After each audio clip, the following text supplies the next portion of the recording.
नमस्कार दोस्तों, welcome to the Nifty ट्रेडराम। दोस्तों, निफ्टी ट्रेडराम में आपका एक बार फिर से स्वागत है। आज हम बात करेंगे मार्केट के डायरेक्शन के बारे में, कैश के डेटा के बारे में, कि कैश के डेटा को कैसे देखना है, डेटा कैसे वर्क करता है कैश में। लॉन्ग टर्म में आप अगर कोई स्टॉक्स में इन्वेस्टमेंट करते हैं तो कौन से सेक्टर को आप ट्रैक कर सकते हैं, कौन से सेक्टर का कौन सा स्टॉक्स अच्छा हो सकता है आपके लिए।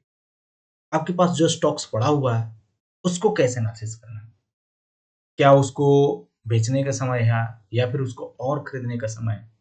ये सब चीजें के बारे में हम बात करेंगे based on the data. Disclaimer हम देख लेते हैं कि जो भी हम बात करेंगे only for educational and informational purpose. मैं ऐसे वेस्ट एडवाइजर नहीं हूँ। आपको अपने सर्टिफाइड फाइनेंशियल एडवाइजर से सलाह लेना है, उनके ही सलाह पर ट्रेडिंग एंड इन्वेस्टिंग करना है। ये चैनल कभी भी आपके प्रॉफिट एंड लॉस में कोई रिस्पॉन्सिबिलिटी नहीं लेता है। अब बात किया जाए कैश के डेटा के बारे में, तो यहाँ पे अगर निफ्टी का चार्ट, थोड़ा सा हम चार्ट के ऊपर देख लेते हैं कि रिट्रेसमेंट क्या हुआ है, अब ये किस वजह से हुआ है, इसके पीछे वजह जानना आपका बहुत जरूरी है। तो अगर आप देखें, जो मंथली चार्ट है ये दो बार रिट्रेस किया, यानी दो बार इसको टच किया, वहीं से रिट्रेस हुआ। एक आपको नवंबर 2024 में, इसके बाद जनवरी में, अगेन फरवरी में उसको रिट्रेस किया, लेकिन उसके बाद से ऊपर नहीं गया। अब एक और बहुत अच्छी बात है कि जब रिट्रेस किया वन लेवल से फिबोनाची का, तो 0.68 जो गोल्डन रेशियो यहां तक आया।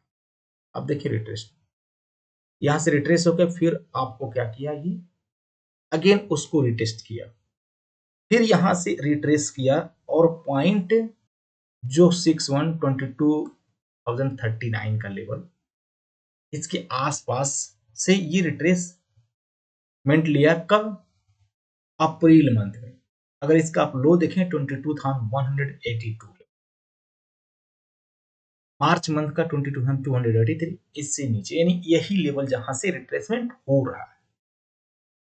अभी मार्केट क्रूशियल लेवल पर 22,979, 23,977, जो 0.76 है, इसके नीचे क्लोजिंग दिया है। तो ऊपर में अभी 23,977, इसके आसपास प्लस माइनस 30-40 पॉइंट्स, एक क्या है, अच्छा रेजिस्टेंस है। अब आप खुद समझें कि अगर इसको ब्रेक करके 24,000 के ऊपर निकल जाता है मार्केट, 24,080 के ऊपर, तो मार्केट में नेक्स्ट टारगेट क्या हो, 26,377। ये मार्केट का ऊपर टारगेट, यानी यहां से 2,000 पॉइंट निफ्टी ऊपर जा सकता है। ये तो हम प्योरली डेटा के ऊपर, चार्ट के ऊपर बात कर रहे हैं। अब ये जाएगा या नहीं जाएगा, इसको डेटा के ऊपर देखेंगे, ये ऊपर जाएगा या नहीं जाएगा। तो देखिए, जो मैक्सिमम मार्केट चलता है कैश में इन्वेस्टमेंट से। अगर आप कैश डेटा थोड़ा ट्रैक करते होंगे तो जनवरी फरवरी में थोड़ा सा इन्वेस्टमेंट है, मार्च अप्रैल मई में अब तक इन्वेस्टमेंट नहीं आया है। आप देखें जनवरी, ये जनवरी है, फरवरी, मार्च, अप्रैल, और ये फरवरी में थोड़ा सा इन्वेस्टमेंट आया था, मार्केट वहीं पे था। अप्रैल में मार्केट थोड़ा ऊपर आया, ठीक है। इसके बाद अप्रैल में उन्होंने जबकि पैसा निकाला था, लेकिन लास्ट के 15 डेज में पैसा डाला था, और मई मंथ में अभी मार्केट लगभग जो लो बनाया है 23,262 और हाई 24,482 का, सस्टेन नहीं हुआ। लेकिन इनका इन्वेस्टमेंट जो है वो कम है। अभी आज 17 मई है, इनका बहुत ज्यादा यहाँ पे अब सेलिंग भी नहीं है एज पर अप्रैल और मार्च में देखें तो मार्च में बहुत ज्यादा सेलिंग था। लेकिन ये क्या कर रहे हैं, बाइंग बहुत सिलेक्टेड सेक्टर में कर रहे हैं, ऐसा नहीं कि नहीं कर रहे हैं, सिलेक्टेड सेक्टर में इनकी बाइंग हो रही है। तो वो सेक्टर भी हम देखने की कोशिश करेंगे, ट्राई करेंगे। अगर आप यहाँ पे 15 तक का डेटा देखें एफपीआई का, इक्विटी में 17,125 करोड़ का इन्होंने क्या किया, बाइंग किया। 16,024 करोड़ का सेलिंग, यानी 1,100 करोड़ की इन्होंने क्या किया, बाइंग की। थोड़ा सा बाइंग है। अगर आप ऐसे ही डेटा ट्रैक करेंगे ये दोस्तों एक दिन बिफोर का है। अगर आप 14 देख रहे हैं तो 13th का डेटा है। 14,586 बाइंग, 18,611 करोड़ की सेलिंग, यानी 4,200 करोड़ की सेलिंग। क्या भाई, ये 13th को। अब यहाँ पे 13 वाले 12 हो जाएगा।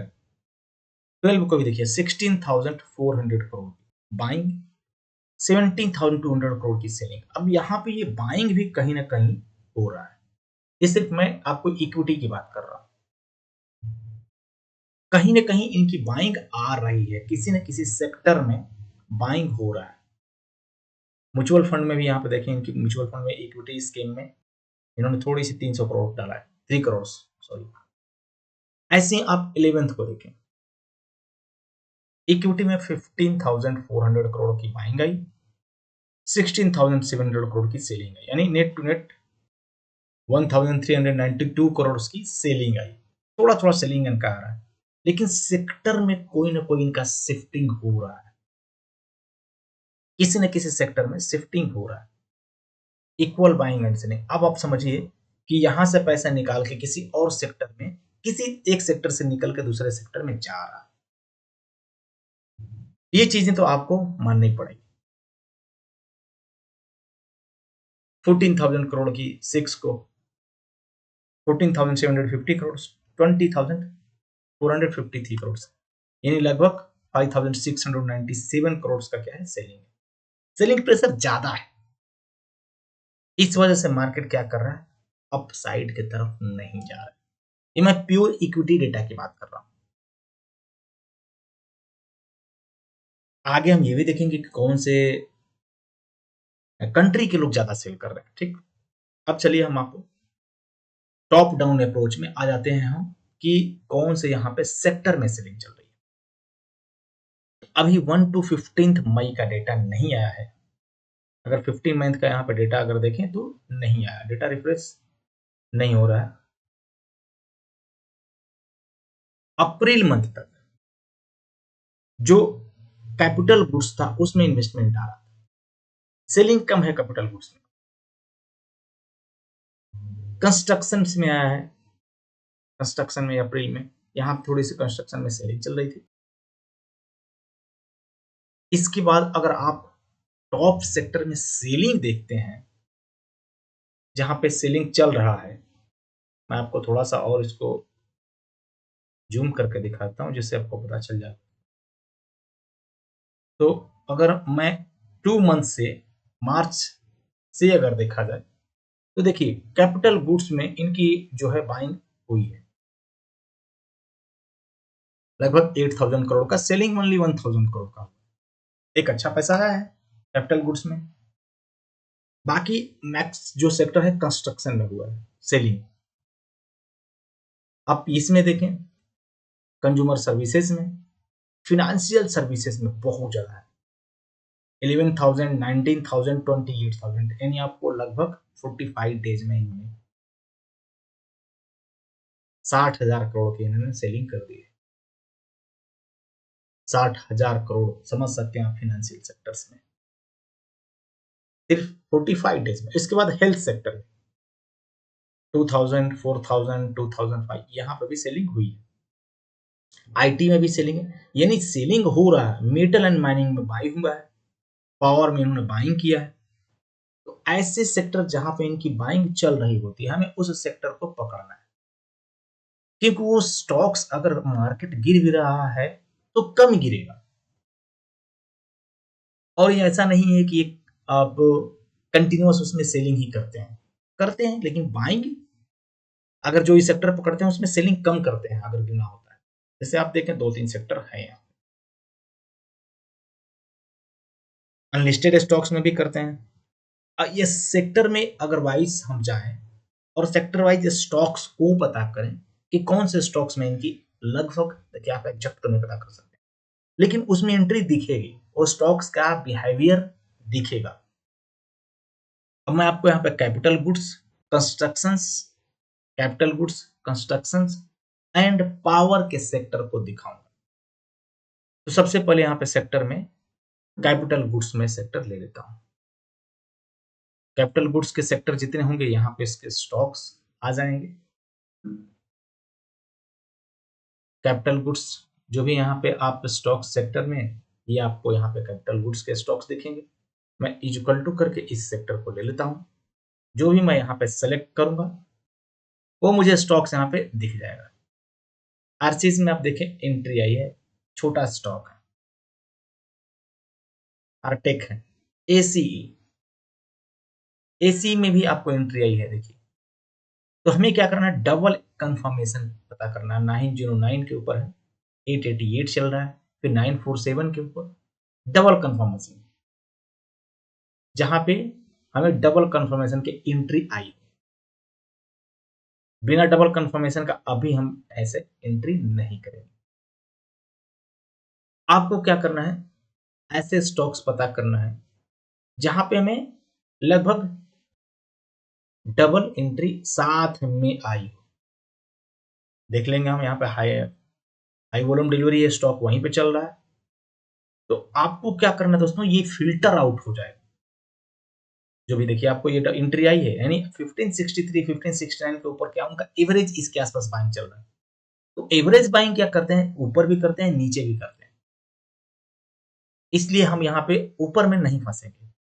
अतुल ऑटो में ऊपर स्टॉक गया है 473 से 517, लेकिन यहाँ पे एंट्री नहीं आया। एविएशन, आप देखिए यहाँ पे एक एंट्री एंड एक हाई वॉल्यूम डिलीवरी, ये हमारी एंट्री है, ये हाई वॉल्यूम डिलीवरी है। यानी इस प्राइस के 1500 1255 के ऊपर 1328 के ऊपर, तो यहाँ पे एंट्री हम आके नेक्स्ट डे अगर यहाँ पे 1300 के ऊपर बाइंग करेंगे तो वो वहीं पे स्टॉक्स चल रहा है, डाउन नहीं आया, मार्केट इवन गिर रहा है। ऐसे स्टॉक्स आपको मिलेंगे जहां पे एंट्री आप बना सकते हैं जब तक डबल कंफर्मेशन नहीं। एंट्री एंट्री एंट्री या फिर ज्यादा एंट्री आपको नजदीक नजदीक है। भारत फोर्ज, भारत फोर्ज में भी अभी आपको एंट्री नहीं है, लेकिन ये सब स्टॉक्स क्या है, अच्छे हैं। आप अगर इसको मार्क करके रखेंगे तो स्टॉक्स दिखेंगे ठीक ठाक।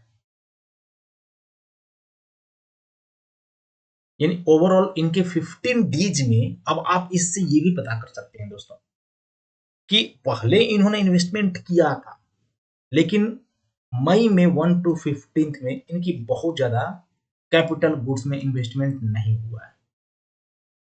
आप इस स्टॉक्स को ऐसे भी पता कर सकते हैं कि उनमें इन्वेस्टमेंट, अभी देखिए डेटा नहीं आया है, मैं आपको शो करूंगा अगली वीडियो इनका इन्वेस्टमेंट कितना आया है कैपिटल गुड्स में। लेकिन यहाँ इस डेटा के आधार पर ऐसा इंडिकेशन दे रहा है कि अभी इन्होंने बहुत ज्यादा इन्वेस्टमेंट नहीं किया है कैपिटल गुड्स। तो हम क्या करेंगे, ऐसे स्टॉक्स में जब हम डेली मॉनिटरिंग करते रहेंगे तो बच सकते हैं, बच सकते हैं। आई होप कि आप ये चीजें समझ रहे होंगे। अब चलिए मैं दूसरा जो सेक्टर देख लेता हूं। इनका दूसरा सेक्टर में इन्वेस्टमेंट आपको आया है पावर में सबसे ज्यादा। मैं यहाँ पे भी पावर लेके आता हूँ।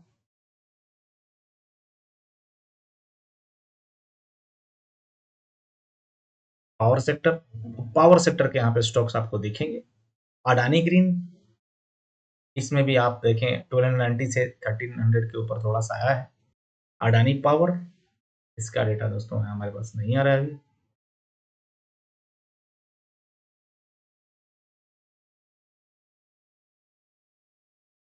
GIPCL, green power. अब ग्रीन पावर में आप ये छोटे छोटे स्टॉक्स हैं, इसको आपको अभी अवॉइड करना है। जेपी पावर को भी अवॉइड करना है, छोटे स्टॉक्स हैं, ऐसे छोटे स्टॉक्स में फंसना नहीं है। केपीआई ग्रीन, केपीआई ग्रीन में आपको देखें एक एंट्री आई, तो हमें डबल एंट्री कंफर्मेशन करना है। एनएचपीसी, एनएचपीसी में हाई वॉल्यूम डिलीवरी आपको आया था 2 बार। एनटीपीसी, एनटीपीसी में 1 बार। अब ये स्टॉक्स देखिए वहीं पे घूम रहा है, तो आपको पैसे अपने सेव करके रखना है, फंसना नहीं है जब तक कि अच्छे स्टॉक्स नहीं मिले आपको। ये किस एंट्री आई है, इसे हम जहां एक एंट्री आई थोड़ा सा रिस्क ले सकते हैं, बहुत ज्यादा नहीं, थोड़ा सा रिस्क। रतन पावर, एसजेवीएन, टोरेंट पावर, कुछ इसमें स्टॉक्स नए भी ऐड होंगे। टोरेंट पावर में देखिए 1400 के ऊपर एंट्री आई है, 1600 के ऊपर।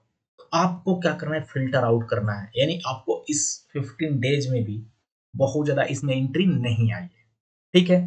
तो आप अगर ये सर्च करना चाहें तो आपको थोड़ा सा वक्त देना पड़ेगा। सर्विस सेक्टर में, टेलीकम्युनिकेशन सेक्टर में थोड़ा सर्च करना पड़ेगा कि किसमें ज्यादा यहाँ पे एंट्री आ रही है। जैसे भारतीय एयरटेल देखें, भारतीय एयरटेल में हाई वॉल्यूम डिलीवरी है, एक जीटीएल इंफ्रा है, अब एंट्री है, इसके बाद हाई वॉल्यूम डिलीवरी है, बहुत छोटा स्टॉक है। इंडस टावर, इंडस टावर में हाई वॉल्यूम डिलीवरी है, 430 के ऊपर स्टॉक चल रहा है। आईटीआई है। अब आप और सेक्टर देखें कहाँ पे बिकवाली इनकी हो रही है, जैसे अगेन ये फिनेंशियल सेक्टर में सेल कर रहे हैं या नहीं कर रहे हैं, फिनेंशियल सर्विसेज में, जहां पे इनकी बहुत ज्यादा इन्वेस्टमेंट एंड बहुत ज्यादा होता है सेलिंग का भी। ABC capital, Aditya Birla capital, HL, इसके डेटा नहीं है। जिससे देखिए यहाँ पे मैं ये चीजें बोल रहा हूँ दोस्तों, एक्सिस बैंक कि इनकी इन्वेस्टमेंट जब आ रही होगी, 1268 के ऊपर एक एंट्री आई, 1200 वहीं पे चल रहा, तो यहाँ दिखेगा बजाज फिनसर्व में, दिखेगा एंट्री हाई वॉल्यूम डिलीवरी आई है आपको, देखिए 1750 के ऊपर, यानी इनका यहाँ से थोड़ा सा पैसा आया है। बजाज होल्डिंग, बंधन बैंक, बंधन बैंक पे 198 के ऊपर एंट्री है। बैंक ऑफ बड़ौदा है, बैंक 20 है, बैंक ऑफ बड़ौदा है। कैम्स है, कैम्स में एक 798 के ऊपर एंट्री आई है। सेंट्रल बैंक, आईसीआईसी बैंक भी हम यहाँ पे देख लेते हैं, बहुत सारा बैंक है। ओवरऑल इससे आप पता कर सकते हैं, HDFC life, HDFC max, HDFC AMC, HDFC MCB में एंट्री नहीं है इनकी। ओवरऑल इससे आपका आईसीआईसी बैंक इन्वेस्टमेंट का पता चलता है कि कौन से हमें अभी स्टॉक्स में इन्वेस्टमेंट करने वाले हैं या नहीं, यहाँ पे कर सकते हैं कि नहीं कर सकते हैं, जिससे डेली वाइज आप अपने पैसे को देखिए, पैसा मार्केट में डालना बहुत बड़ी चीज नहीं है, कहाँ डालना है वो बहुत बड़ी चीज है, कैसे डालना है वो बहुत बड़ी चीज है। तो अभी आपका ये समय है कि आपके पास अगर मान लीजिए 100% या 100 रुपीज इन्वेस्टमेंट करना है, तो आप 25 रुपीज इन्वेस्टमेंट करिए, अच्छे स्टॉक्स में इन्वेस्टमेंट करिए, क्योंकि मार्केट यहाँ से भी एक स्ट्रेंथ नहीं दिखा रहा, स्ट्रेंथ नहीं दिखा रहा, यहाँ पे उस सेक्टर में भी इन्वेस्टमेंट नहीं हो रहा है। सेक्टर के कुछ चुनिंदे स्टॉक्स में 4000 करोड़ बहुत बड़ी चीज नहीं है किसी एक सेक्टर्स के लिए, किसी एक सेक्टर और एक स्टॉक्स के लिए 4000 करोड़ यहाँ पे अगर आप देखें तो बहुत बड़ी चीज नहीं है। 4900 करोड़ बहुत बड़ी चीज नहीं।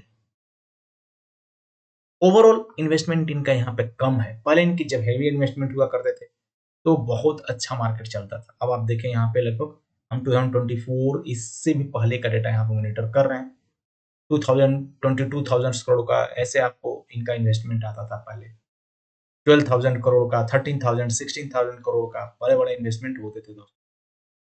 5,000 करोड़, 8,000 करोड़ का अगर आप देखें यहाँ पे इन्वेस्टमेंट जो है उस सेक्टर में जब डालते थे पैसे, अभी इनका ऐसा कोई भी इन्वेस्टमेंट नहीं आ रहा है। 8,000 करोड़ का, 6,000 करोड़ हर एक 15 डेज में, उसमें फिर 4,000, 3,000 करोड़, यानी वो सेक्टर वाइज चलता रहता था।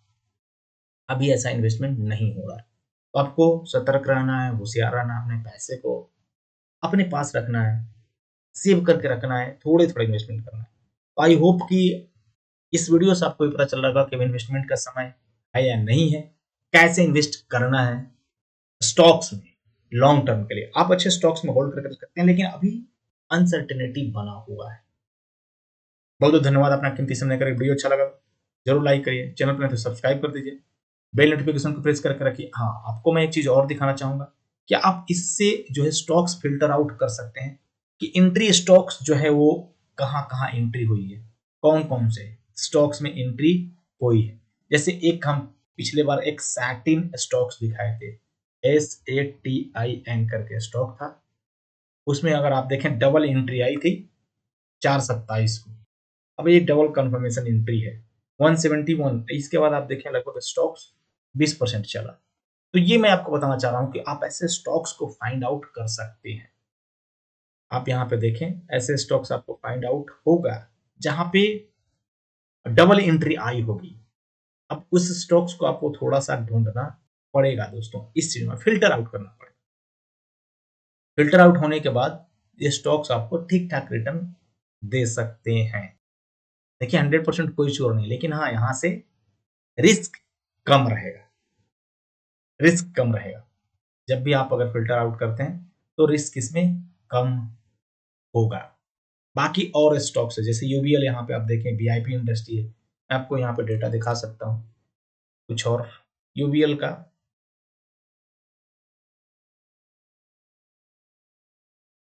यूबीएल में एक एंट्री आई है 1400 के ऊपर। इसके बाद आप देखें वीआईपी इंडस्ट्री है। ये सब अच्छे स्टॉक्स हैं जहां पे आपको रिस्क इसमें कम है, यानी ड्रॉ डाउन इसका कम रहेगा। वीआईपी इंडस्ट्री में भी आप देखें एंट्री है 299 के ऊपर, एक और 296 के ऊपर एंट्री आई है, 301 के ऊपर है। तो ये स्टॉक्स ठीक है, ये नीचे नहीं गिरा है मार्केट आने के बाद भी। तो हमें ऐसे जिल स्टॉक है, जिल को भी आपको देख लेना चाहिए एक बार।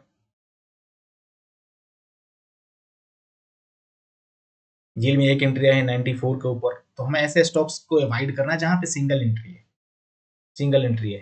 वीआईपी इंडस्ट्री हमने दिखा दिया आपको। जेडस वेल, ये भी स्टॉक ठीक है। थोड़ा सा आप अच्छे स्टॉक्स को पकड़िए जिसमें आप क्या है उस स्ट्रेंथ, जिसके थोड़े से फंडामेंटल अच्छे हैं। इसमें एंट्री आपको 509 के ऊपर आया था, 517 के ऊपर, 50। तो वो स्टॉक्स जहां पे एंट्री है उससे बहुत ज्यादा नीचे नहीं जाएगा अगर मार्केट गिरेगा भी तो। अच्छे थोड़े फाइनेंशियल जो अच्छे हैं, फंडामेंटल जिनके अच्छे हैं, जिनके मार्केट कैप अच्छे हैं, जिनके डेप्ट कम है, डेप्ट टू इक्विटी रेशियो आप जरूर देखिए जिसके डेप्ट कम है, जिसके प्रोमोटर होल्डिंग्स एटलीस्ट 60% है, 50% से ऊपर हो 60%, वैसे स्टॉक्स को थोड़ा मैच करना है इसके बाद भी। तो आई होप कि दोस्तों आपको थोड़ा सा वीडियो अच्छा लगा होगा, जरूर लाइक करिए, चैनल पर नए तो सब्सक्राइब करिए, बेल नोटिफिकेशन को प्रेस करके ऐसे ही ज्ञानवर्धक वीडियो जहां तक मेरे से हो पाता है मैं जरूर आपको शेयर करता रहूंगा। कुछ और इसमें मॉडिफिकेशन की जरूरत हो तो आप मुझे शेयर कर सकते हैं, कमेंट में बता सकते हैं। तो जो भी हमने बात की only for educational information purpose, मैं इन्वेस्टर एडवाइजर नहीं हूँ। आपको अपने सर्टिफाइड फाइनेंशियल एडवाइजर सलाह लेना है, उनके ही सलाह पर मिलते हैं कल फिर से लाइव मार्केट में दोस्तों टेलीग्राम चैनल पर।